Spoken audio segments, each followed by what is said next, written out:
শুরুতেই আমি যেটা বলতে চাই যে অনেকে মনে করে কি আমরা খালেদা জিয়ার প্রতি দুর্বল হয়ে গেছি। আসলে একটু খারাপই বলতে হবে কয়েকটা থেকে। যেমন ধরেন তার জন্ম তারিখটা নিয়ে অনেক ঝামেলা। তিনি 15 আগস্টে আসলে জন্মেছেন কিনা, ওই দিনে কেক কাটলেন কেন, এইটা নিয়ে সারা জীবন তাকে ঝামেলা পোহাতে হয়েছে। এখন তার মৃত্যু নিয়েও চলছে এক ধরনের তেলেসমতি কারবার। আমি মনে করি এই ধোঁয়াশা পরিচির জন্য এই আপনার আমাদের এই অন্তর্বর্তী সরকারি করে কিছু বলছে না, তারা ক্ষমতায় আছে, তারা এটাকে যদি মাধ্যমে সেটা তারা করছেন না, তারা না করে নানা ধরনের এই যেগুলি আপনি বললেন নানা ধরনের জটিলতার জন্ম দিয়েছে। এটাকে আমরা বলি যে এটা দুর্বোধ্যতার কারণে হয়।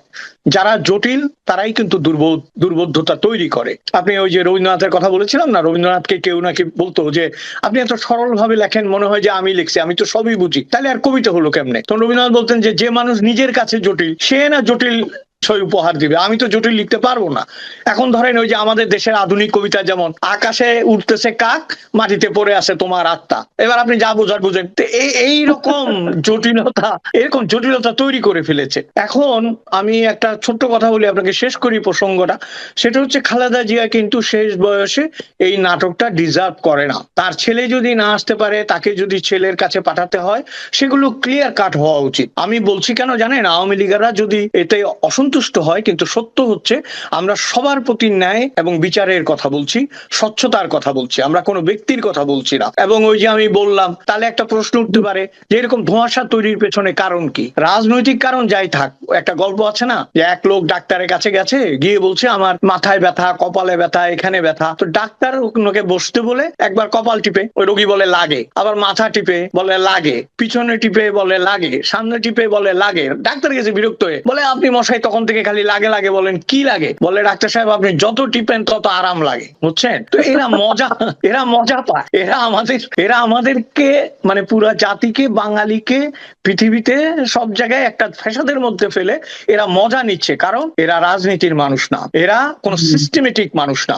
এরা সিস্টেমেটিক মানুষ না বলেই কিন্তু, তবে আমার যেটা মনে হয় বিএনপির, আমি এটা বলেই শেষ করি, বিএনপির এটা থেকে একটা কড়া শিক্ষা নেওয়া উচিত। যে শিক্ষাটা যদি তারা নিতে পারে, কারণ সবসময় মনে রাখতে হবে সব মীর জাফরেরই কোনো না কোনো সময় বিশ্বস্ত মানুষ ছিল। বিশ্বস্ত না হলে তো সে মীর জাফর হইতে পারে না। হ্যাঁ, মীর জাফর মোস্তাক যদি বিশ্বস্ত না হইতো, মোস্তাক হইতে পারতো না। বুঝছেন? এবং শেখ হাসিনা যাদেরকে বিশ্বাস করেছিল তারা যদি মীর জাফর না হয়, তাহলে মীর জাফর হবে কে? বাইরের লোক তো জানে না। কাজে বিএনপির এই মীর জাফর এবং বিশ্বস্ততার ব্যাপারটা ভালো করে আবার যদি প্রথম থেকে অ্যানালাইসিস করে, তাহলে খালেদা জিয়ার এই জটিলতার উত্তর ওনারা পেয়ে যাবেন। জি, আমরা আরেকটা বিষয়, আমরা একটু সামাজিক ঘটনার প্রেক্ষিতে যেতে যাচ্ছি একটু। আপনি খেয়াল করেছেন গত দুদিন আগে, এটা নিয়ে আমি নিজেও একটা কন্টেন্ট করেছি, দুদিন আগে একটা ঘটনা ঘটেছিল ময়মনসিংহ মেডিকেল হেলথের ডিজি সেখানে গিয়েছিলেন, যে একটা ওটিতে ঢুকলেন, ঢুকে ওটিতে একটা টেবিল দেখলেন, টেবিল দেখে সেই ওটি ইনচার্জকে গালমন্দ করলেন। ওটি ইনচার্জ যিনি ছিলেন তিনিও নানাভাবে মানে তার ব্যক্তিগত জীবন এবং পেশাগত জীবন নিয়ে বিপর্যস্ত ছিলেন। সব মিলে একটা মানে কথা কাটাকাটি, যেটা নাকি আমরা শুনতে ভালো লাগেনি, ভিডিওতে আমি দেখেছি, কারণ আমার কাছে খুবই অস্বস্তিকর লেগেছিল। এটা কেন হবে? তো এটা কি কেবল ওই ঘটনাটাই, নাকি আরো অনেক ঘটনার মানে একটা প্রতিফলন এখানে ঘটেছে? দেখেন, সর্বত্র যে অস্থিরতা তার একটা প্রতিফলন হচ্ছে এটা। ওই যে ভদ্রলোক কি যেন যিনি মানে ডাক্তার, যিনি বর্মন, উনি একটা কথা বলছে, বলে আমার নাম শোনার সাথে সাথে উনি কেঁপে গেছে। এটা বলছে কিন্তু সে, বুঝছেন? এখন প্রশ্ন হচ্ছে নাম শুনে খেপে যাওয়ার পেছনে একটা ইঙ্গিত দিয়েছে, কিন্তু একটা ইঙ্গিত সে দিয়েছে, মানে কাদের উপর খেপা যাবে, কাদের উপর খেপা যাবে না। যেমন কোন রকমের আওয়ামী লীগের গন্ধ পেলে খেপা সহজ, সংখ্যালঘু হলে খেপা সহজ, প্রগতিশীল বাঙালি মুসলমান হলে তার বিরুদ্ধে খেপা সহজ। তো এই লোকটা যে ডিজি ভদ্রলোক, আমার মনে হচ্ছে কি জানেন, যে যত বড় হবে সে তত নত হবে। এটাই তো আমরা জানি যে বৃক্ষ যত ফলবতী সে তত নত হয়। তিনি যদি ভদ্রভাবে কথা বলতেন, আমার কাছে একটা বিষয় অত্যন্ত আপত্তিকর মনে হয়েছে, সেটা হচ্ছে কথা আপনার সাথে আমার কাটাকাটি এখানেও হতে পারে, তার মানে কি আপনি আমাকে সাসপেন্ড করতে পারেন? আগে তো কারণ দর্শাইতে হবে, তাই না? আমাকে তো কারণ দর্শানোর সুযোগ দিতে হবে, আত্মপক্ষ সমর্থনের সুযোগ দিতে হবে। একজন চিকিৎসকের আপনার সামাজিক এবং ব্যবহারিক মূল্য কিন্তু ডিজি চাইতে অনেক বড়। হ্যাঁ, কথা প্রসঙ্গে যদি এখানে আমরা বলি, একজন সাকিব আল হাসানের জন্য মানুষ কিন্তু এখনো কান্নাকাটি করে, মাশরাফির জন্য, কিন্তু পাপন ভাই কোনোদিন আর আপন ভাই হইতে পারলো না। তো পাপন ভাই তো ডিজি ছিল, পাপন ভাই ডিজি ছিল না ক্রিকেটের? তার কোনো খবর নাই কিন্তু, কারণ সে তো মাঠে নামে নাই, সে তো খেলতে জানে না, সে ডিজিগিরি করছে। এই ভদ্রলোক যে চিকিৎসককে অবহেলা করলো, আমি মনে করি এটা সমস্ত চিকিৎসক সমাজের জন্য একটা অপমান। ধরেন তিনি যদি কটু কথা বলে থাকেন, সেটা যদি ডিসিপ্লিনারি অ্যাকশনের জায়গায় যায়, তার একটা তরিকা আছে, নিয়ম আছে। সোজা কথায় ঘটনাটা প্রমাণ করেছে বাংলাদেশে এখন ন্যায়, নিয়ম, নীতি এগুলো কোনো কিছুই অ্যাপ্লিকেবল না। এবং আপনি দেখেন, আপনি দেখেন এখানে আমি একটা কথা বলি, আপনি দেখবেন বিদেশ সাহেব বলতেছিলেন এই ছবি তুলো, ভিডিও করো, তো এইটা কেন? এটা কি একজনের মাস্টানি নাকি? মাস্তানি করে ধরেন কে না ভাই ভাইরাল হইতে চায় কন্ত? এই যে আমি আর আপনি করতেছি, আমরাও তো ভাইরাল হইতে চাই। ডিজি সাহেবের বুড়ো কালে একটু খাইয়া চলছে, ভাইরাল হবে। এখন ভাইরাল হলে কোন দিকে যাবে এটা টের পাইনি। আমি যেটা দেখলাম, we have to look into the positive side. Positive সাইডটাতে খেয়াল রাখতে হবে। পজিটিভ সাইড হচ্ছে উনি কিন্তু নিন্দিত হচ্ছেন। যতগুলো মানে যে সমস্ত মানুষকে আমরা ভালো মানুষ হিসাবে জানি, সংবেদনশীল মানুষ হিসাবে জানি এবং পরিণত করেছে, তারা সবাই নিন্দা করেছে। এবং নিন্দা করার কারণ হচ্ছে তার উগ্র ব্যবহার। ভিডিও করে তিনি আসলে এটা ভালো করেননি। তিনি কি দেখাতে চেয়েছেন, কি মাস্তানি করতে চেয়েছেন কে জানে, কিন্তু এই বয়সে তো আসলে উনার দম নাই আর মাস্তানি করার, এটা তো বুঝতে হবে, তাই না? দম তো শেষ হয়ে আসছে, বুঝলেন না? দলের কথা যখন বললেন, আমি আরেকটা প্রসঙ্গে একটা আসি, যে আমরা কিন্তু সোশ্যাল মিডিয়া ইদানিং মানে খুব দম দেওয়া লোকদেরকে দেখি, মানে প্রচন্ড দম নিয়ে তারা উপস্থিত হন এবং ভাঙতে ভাঙতে তারা স্বাধীনতাকে ভাঙতে চান, বিজয় দিবসকে ভাঙতে চান এবং মানে আমাদের স্বাধীনতাই ছিল না এটাও বলতে চান। একজন দেখলাম এটাও বলে ফেললেন যে স্বাধীনতা আবার কি, আমরা তো 47-এই স্বাধীন হয়েছি, আবার নতুন করে স্বাধীনতা কেন? নতুনতা এটা আসলে স্বাধীনতাই না, এটা আসলে দেশ থেকে ভাঙা। এই ধরনের কথা কিন্তু আজকাল বেশ জোরে সোরে উচ্চারিত হচ্ছে।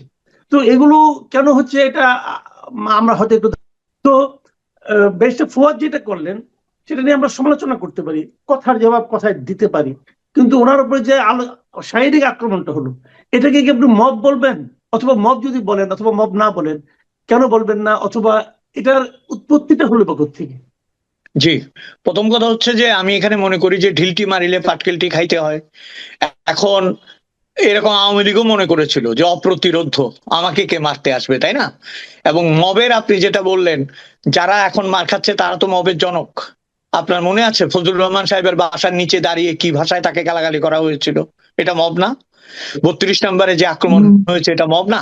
তারপরে ধরেন বিভিন্ন শিক্ষক বা আমাদের সিনিয়র মানুষদেরকে যেভাবে অপমান করা হয়েছে, তখন যারা মজা লুটেছে এখন তাদের বিরুদ্ধে আবার হয়তো মব নেমে এসেছে। হ্যাঁ মব, আমি কিন্তু কোনোটাকেই সমর্থন করছি না।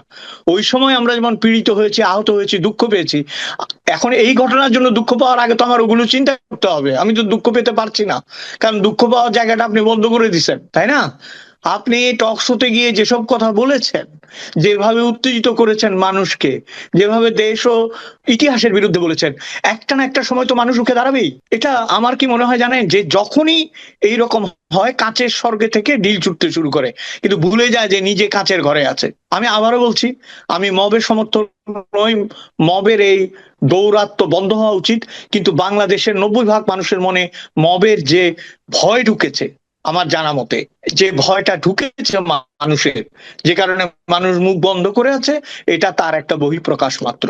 এবং এটা যদি কন্টিনিউ হয় তাদের জন্য বিপদ বাড়বে, বই কমবে না।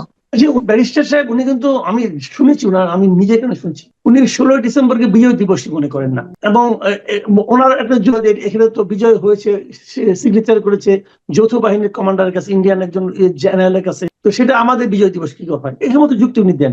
আবার আরেকজন ব্যারিস্টার আছেন, ব্যারিস্টার শাহরিয়ার, উনি দেখলাম আরেক ব্যারিস্টার, উনিও দেখি বিভিন্ন জায়গায় বেশ বস্তা বস্তা নিয়ে যান, নথিপত্র নিয়ে যান এবং নিয়ে কিছু কিছু বলেন যে উনি আবার আরো এক ধাপ পিছিয়ে গেছেন, আরো এক ধাপ, যে বঙ্গবন্ধু নাকি মানে একদম মানে আর কি, উনি আমাদের দেশের মানুষের প্রতারণা করেছেন, উনি স্বৈরাচারের জনক, এমন তেমন এগুলো বলেন। এবং এগুলো নিয়ে নানা ধরনের পরিস্থিতি কি হয়, ভাইরাল হয়, অনেকে বলে এটা নাকি ভাইরাল করার জন্য করে, টেলিভিশন গুলিও করে, তারা তো এই সমস্ত লোককে দাওয়াত করে, কেন করে? ভাইরাল হওয়ার জন্য করে।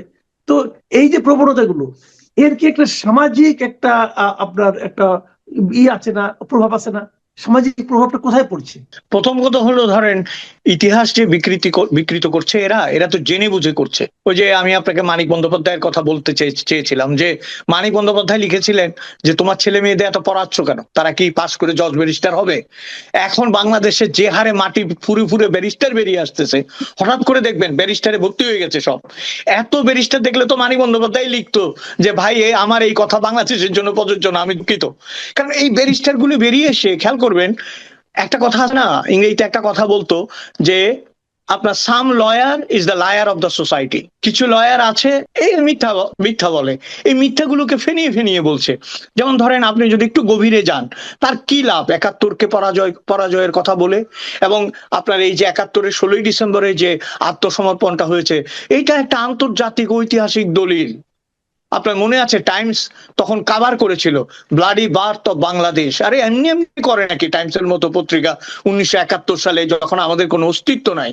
কারণ ওই 16 ডিসেম্বরের যে ঘটনাটা, সেটা কিন্তু কেবল মিত্র বাহিনীর কাছে নয় তো, মিত্র বাহিনীর কাছে নয় তো, যৌথ বাহিনীর কাছে। এবং সেখানে বাংলাদেশের একজন রিপ্রেজেন্টেটিভ উপস্থিত ছিলেন। এখন তাজউদ্দিন সাহেব রয়ে গেছেন কলকাতায়। তখন কি এইরকম জুম মিটিং এর যুগ যে তাজউদ্দিন যোগ দিবে ওখানে? তখন তো এরকম না, এবং যাতায়াতও তো কঠিন ছিল। কাজেই যারা পেরেছে তারা এসেছে। এবং আমি তো সবসময় বলি, আপনি সিরিয়াস কথা এসে গেছেন, আমি তো সবসময় বলি বাংলাদেশের স্বাধীনতা হচ্ছে ৩ ফ্রন্টের যুদ্ধ। যেমন আন্তর্জাতিক ফ্রন্টে আমেরিকা, পাকিস্তান, চীন ছিল একদিকে, রাশিয়া আর ভারত ছিল আরেকদিকে, তাই না? তারপরে আপনার কূটনৈতিক ভাবে এটা হয়েছে। আর সামনাসামনি যুদ্ধ হয়েছে মিত্র বাহিনী, মুক্তি বাহিনী ভার্সেস পাক বাহিনী। আর রাজনৈতিক যুদ্ধ হয়েছে আওয়ামী লীগ এবং প্রগতিশীল দল বনাম ভুট্টোর পিপলস পার্টি। এটা কে অস্বীকার করবে? এভাবেই তো যুদ্ধ হয়েছে। এবং এই যুদ্ধে এই দিকটা জয়লাভ করেছে, ওরা পরাজিত হয়েছে। এখন এই পরাজয়ের ক্ষোভ আপনার তুলে নিতে চাইছে। তবু আমি বলি কি জানেন, এই ব্যারিস্টার গুলো যত এটা বলবে, তার সামাজিক এফেক্ট কিন্তু খারাপ হবে না। খারাপ হবে না কেন জানেন তো? ওই যে শরীরে যখন ফোড়া হয়, তখন পুঁজ হলে টনটন করে, ব্যথা করে, দেখবেন কাতরাতে থাকে, হাঁটতে পারে না। এদের এই অবস্থা হয়েছে। তো পুঁজগুলো গলে গলে বেরোক, বেরিয়ে যখন পুঁজ একদম নিঃশেষ হয়ে যাবে, তখন কিন্তু ওই জায়গাটা আবার লাল হয়ে যাবে। ওই লাল হয়ে গেলে নিরাময়ের একটা জায়গা হবে। বাংলাদেশের তরুণ প্রজন্ম এত বেকুব না। এই যে দেশের নাম বাংলাদেশ, এই যে পতাকা, এই যে জাতীয় সঙ্গীত, এই যে আত্মপরিচয়, এই যে আমাদের বিজয়, এগুলো একত্রিত করেই মানুষ বাঁচে। সাময়িক ভাবে হয়তো কিছু মানুষকে প্রতারণা করে বা এইসব গলাবাজি করে বন্ধ করে রাখা যায়। বাংলাদেশ এই ডিসেম্বর মাসে দাঁড়িয়ে এই কথা বলার ফলাফল তাদেরকে ভোগ করতেই হবে।